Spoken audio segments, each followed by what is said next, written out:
Risaq lejn tmiem x-xogħol fuq l-ewwel fażi tar-restawr tal-monument tal-Qampjena fil-Belt li jfakkar lil aktar minn 7,000 persuna li mietu f'Malta fit-tieni gwerra dinjija. Il-ħsara hawnhekk mhix fil-Qampjena iżda fl-istruttura li terfaħħa. Minħabba f'hekk il-Qampjena ma setgħetx tibqa' tindaq.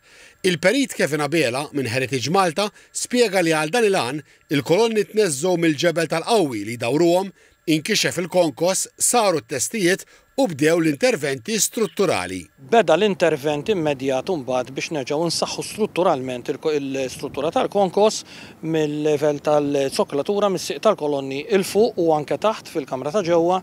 Dak ix-xogħol issa ġie konkluż. It-tieni step kien mbagħad li aħna nagħmlu sistema ta' waterproofing minħabba l-kundizzjonijiet tas-sit u l-lokazzjon tas-sit biex ikonna sistema ta' waterproofing sura ta' nies. Il-ġebel tal-qawwi reġa' twaħħal lura mal-faċċati. Mistoqsi dwar il-Qampjena l-akbar f'Malta li weħedha tiżen 11 tunnellata, il-perit Abela wieġeb li din kienet f'kundizzjoni aħjar mill-istennew meta wieħed jikkunsidra l-post espost fejn ilha mdendla għal dawn l-aħħar 33 sena. Konna f'kuntatt b'żmien reċenti ma' suppliers Ingliżi oriġinali tal-Qampjena, irnexxielna ġew f'xi April fi żmien lejt u rnexxielna inċaqalqu l-mekkaniżmu, ġifieri anke l-mekkaniżmu l-Qampjena tiċċaqlaq timxi, però issa ħanamlu sistemi ġodda iktar elettroniċi iktar state of the art u avantgard fej il-mekkaniżmu tal-Qampjena taħdem serje ta' electromotors u control panels b'elettronika biex tikkontrolla aħjar u tirregola aħjar il-moviment tal-Qampjena nifisha.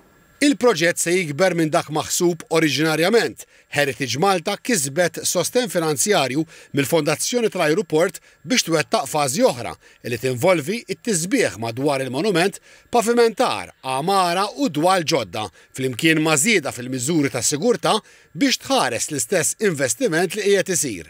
Se jiġi rrestawrat ukoll is-sarkofagu fil-bronz, simbolu ta' tfin fil-baħar tas-suldat mhux magħruf li huwa wkoll parti mill-monument. Il-perit Abela qal li b'dan il-mod ser jinħoloq spazju ta' riflessjoni dwar it-tieni gwerra dinjija f'ambjent veduti mill-isbaħ tal-Port il-Kbir.